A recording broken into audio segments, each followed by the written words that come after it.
आगे बढ़ेंगे। आपको आतंकिस्तान से जुड़े तीन बड़े समाचार, तीन प्रमुख समाचार हम बताएंगे देश हित में। ये तीनों खबर जब आप विस्तार से देखेंगे तो आप दो बड़ी बातें अवश्य पाएंगे। पहली बात यह कि आतंकिस्तान के खिलाफ हिंदुस्तान का पराक्रम विशेषांक जारी, और दूसरी क्या है, पाकिस्तान ने दशकों पहले भारत के खिलाफ जिस आतंक को अपना हथियार बनाया था ना, अब वो भस्मासुर बन गया है। आतंक मतलब आतंकिस्तान में आतंकी हमला, समझ रहे हैं आप? पाकिस्तान में आतंकी हमला मतलब आतंकी पर हमला कर रहे हैं, और वो खुद आतंकिस्तान आतंकी भस्मासुर बनते हैं। तो चलिए तीनों तस्वीरें, तीनों खबरें तफसील से आपको बता देते हैं। एक तो ये है कि अनंतनाग एनकाउंटर में क्या हुआ है। एनकाउंटर में सुरक्षा बलों ने डोडा के हिजबुल कमांडर मसूद को मार दिया। इसके साथ ही जम्मू का डोडा आतंक मुक्त घोषित हो गया है। डोडा की बात कर रहे हैं। दूसरी खबर अलगाववादी नेता सैयद अली शाह गिलानी से जुड़ी हुई है। सैयद अली शाह गिलानी ने हुर्रियत कॉन्फ्रेंस से इस्तीफा दे दिया है। मतलब यहाँ आतंक का खात्मा और अलगाववादी घुटनों पर। सैयद अली शाह गिलानी ने हुर्रियत कॉन्फ्रेंस से इस्तीफा दे दिया है और एक ऑडियो संदेश जारी करके खुद को हुर्रियत से अलग करने का फैसला किया। तीसरी खबर आपको बता देते हैं, पाकिस्तान के कराची में बड़ा आतंकी हमला हुआ। कराची के स्टॉक एक्सचेंज पर ग्रेनेड अटैक हुआ, जिसमें एक पुलिसकर्मी समेत 7 की मौत हुई, 4 आतंकवादी भी मारे गए। तो सबसे पहले बात पाकिस्तान में हमले की करेंगे। पाकिस्तान को इस संदेश के साथ कि चिंगारी का खेल बहुत बुरा होता है।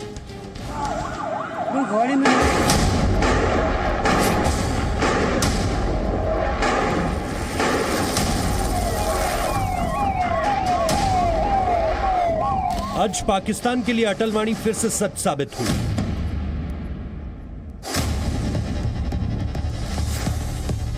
धमकी जिहाद के नारों से, हथियारों से कश्मीर कभी हथियार लोगे ये मत समझो।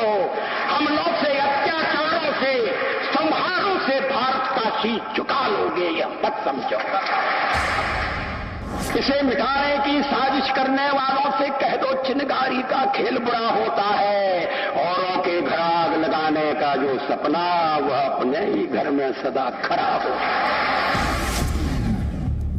सोमवार की सुबह पाकिस्तान बड़े आतंकी हमले से कांप उठा। कराची के स्टॉक एक्सचेंज में ग्रेनेड अटैक से कई निर्दोष लोगों की जान चली गई।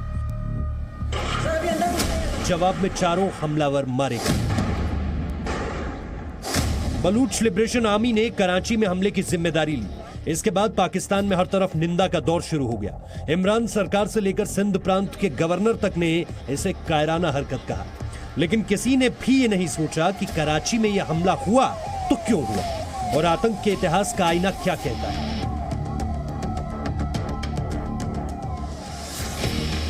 पाकिस्तान स्टॉक एक्सचेंज पर हमले की कड़ी निंदा करता हूं। इसका मकसद आतंक के खिलाफ हमारी कठोर जंग को बदनाम करना है। पाकिस्तान में कोई इस बात पर विचार करे तो करे क्यों, जब यहां के प्रधानमंत्री को आतंकी ओसामा भी शहीद लगता है। एक हुआ जी, उसामा बिन लादेन को इन्होंने अमेरिकन ने आके अहमदाबाद में मार दिया, शहीद कर दिया। दुनिया जानती है कि पाकिस्तान खुद आतंकियों की सुरक्षित पनाहगाह रहा है। जैश मोहम्मद से लेकर लश्कर ए तैयबा, हिजबुल मुजाहिदीन तक का पाकिस्तान में ठिकाना है। हाफिज सईद से लेकर मसूद अजहर और सैयद सलाउद्दीन तक यहां खुले घूमते हैं, और इसीलिए एफएटीएफ ने पाकिस्तान को ग्रे लिस्ट में बरकरार रखा है, और अमेरिका ने हाल ही में पाकिस्तान को जमकर लताड़ लगाई है। लेकिन अफसोस, यही आतंकिस्तान आज खुद को आतंक से पीड़ित बता रहा है। वो ये मानने को तैयार नहीं कि दशकों पहले पाकिस्तान ने आतंक की जो आग भारत में लगाई थी, आज उसी आग से वो खुद जल रहा है। इसीलिए अंतर्राष्ट्रीय समुदाय से पूछता है जी न्यूज कि पाकिस्तान के आतंकवाद पर ब्रेक कब, पाकिस्तान के पाले आतंकियों पर एक्शन कब, आतंकवाद के खिलाफ भारत के अखिल विश्व अभियान में हिस्सेदारी कब, और पाकिस्तान पर कठोर एक्शन लेकर आतंक मुक्त दुनिया कब। ब्यूरो रिपोर्ट, जी मीडिया। आपको याद होगा आतंकवादी लादेन को शहीद बताया था इमरान खान ने। वैसे पूछना चाहिए आज इमरान खान से कि शहीदों ने हमला किया क्या। पाकिस्तान आज खुद को आतंक का पीड़ित देश बताकर दुनिया से सहानुभूति जुटाना चाहता है। पाकिस्तान का ढोंग नहीं तो और क्या। क्योंकि इसी पाकिस्तान ने पिछले 20 साल में आतंकियों को पालने पोसने में और भारत के खिलाफ आतंकवाद को बढ़ावा देने में न जाने कितने करोड़ों रुपए खर्च किए हैं। इनमें वो रुपए भी शामिल थे जो अमेरिका जैसे कई देशों से सैन्य सहायता के नाम पर पाकिस्तान ने लिए तो कई बार, लेकिन उनका इस्तेमाल किया भारत के खिलाफ। इन आंकड़ों पर नजर डालिए। देखिए, साल 2001 की अगर बात करें तो पाकिस्तान ये आतंक पर खर्च करीब 16,300 करोड़ रुपए है। 2001 में सोचिए 16,300 करोड़ आतंकवाद पर, खाने को पैसे नहीं है। और अगले 10 सालों में यानी कि 2010 तक ये खर्च बढ़कर 1,13,000 करोड़ हो गया, सिर्फ आतंकवाद की फैक्ट्री, आतंक को बढ़ावा देने के लिए इतना खर्च। हालांकि अंतर्राष्ट्रीय दबाव और भारत की लगातार कोशिशों के बाद वर्ष 2017-18 में आतंक का खर्च थोड़ा कम हुआ, 22,000 बल्कि कहना चाहिए काफी कम हुआ, 22,332 करोड़। 2017-18 एक साल की बात कर रही हूं। हाँ, यहां पर आपको ये बात ध्यान में रखनी है। अगर आप पिछले ग्राफिक से कंपैरिजन करें तो वो 10 साल का आंकड़ा हम आपको दिखा रहे थे। कुल 18 वर्षों के कुल खर्चों की बात करें तो ये खर्च 10,76,000 करोड़ रुपए बैठता है। और आप इसी से अंदाजा लगा लीजिए कि पाकिस्तान ने आतंक को जिंदा रखने के लिए किस तरह से फंडिंग की है और कैसे इस पैसे का इस्तेमाल भारत के खिलाफ आतंकवाद को प्रमोट करने के लिए किया है। मतलब पाकिस्तान अपनी भलाई के लिए करता तो शायद आज वो कंगालिस्तान ना होता, आज वो कटोरा ले लेकर दूसरे मुल्कों के सामने भीख ना मांग रहा होता। आतंकवाद को बढ़ावा देने के लिए उस पैसे का इस्तेमाल किया गया। पाकिस्तान आतंकवाद पर कभी ब्रेक नहीं लगाएगा, ये सच है। आप भी जानते हैं, हम भी जानते हैं। लेकिन ये भी सच है कि पाकिस्तान के आतंकवाद पर भारत का पराक्रम लगातार जारी था, जारी है और जारी रहेगा।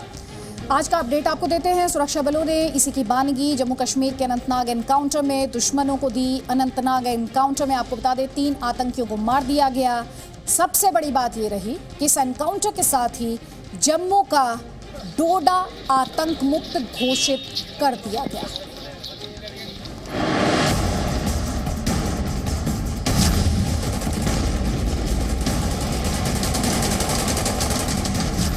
जम्मू कश्मीर में सेना का पंच,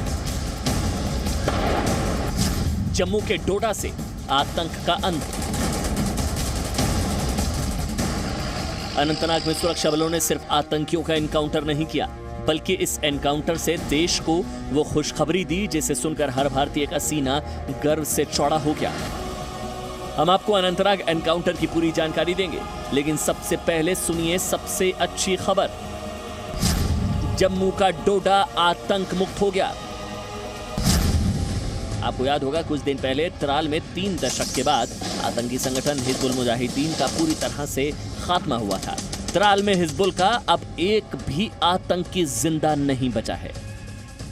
और जहां तक अनंतनाग के एनकाउंटर की बात है तो इससे जुड़ी सुरक्षा बलों का अभिनंदन करने वाली पूरी खबर यह है, सुरक्षा बलों के इस जॉइंट ऑपरेशन में 3 आतंकवादियों को मारने में सफलता मिली, जिनमें लश्कर आतंकी तारिक खान, नदीम और हिजबुल मुजाहिदीन का कमांडर मसूद शामिल है। अनंतनाग में 3 और आतंकवादी कल मारे गए हैं और आशा करते हैं कि एक भी आतंकवादी अभी कश्मीर वादी में नहीं रहेगा। हिजबुल्लाह में मुजाहिदीन के जो टेररिस्ट है वो तो तकरीबन ख़त्म किए जा चुके हैं और कश्मीर वादी पूरे टेररिस्ट से खाली हो जाएगी और ये जो कश्मीर के लोग हैं बड़ी अच्छी जिंदगी जी सकेंगे। वैसे सिर्फ जून महीने की बात करें तो जून में सबसे ज्यादा 46 आतंकवादियों का खात्मा हो चुका है और इस साल जनवरी से देखें तो 116 आतंकी अब तक जहन्नुम पहुंचाए जा चुके हैं। वैसे सुरक्षा बलों को आतंक के खिलाफ ये सफलता मिल कैसे रही है, ये समझने के लिए आपको सेना के साथ साथ केंद्र सरकार को भी बधाई देनी चाहिए, जिसने जम्मू कश्मीर में सेना को आतंक के खिलाफ सफाई अभियान की खुली छूट दे रखी है। पीओके में घुसकर सर्जिकल स्ट्राइक और बालाकोट में एयर स्ट्राइक की आजादी दी, जिसने कश्मीर में पाकिस्तान के पैसों से पल रहे अलगाववादियों पर नकेल कसी, पत्थरबाजी पर अंकुश लगवाया, 370 का अंत हुआ और अंतर्राष्ट्रीय मंचों पर हर बार आतंकिस्तान को कूटनीतिक पंच से बेपर्दा किया। ब्यूरो रिपोर्ट, जी मीडिया।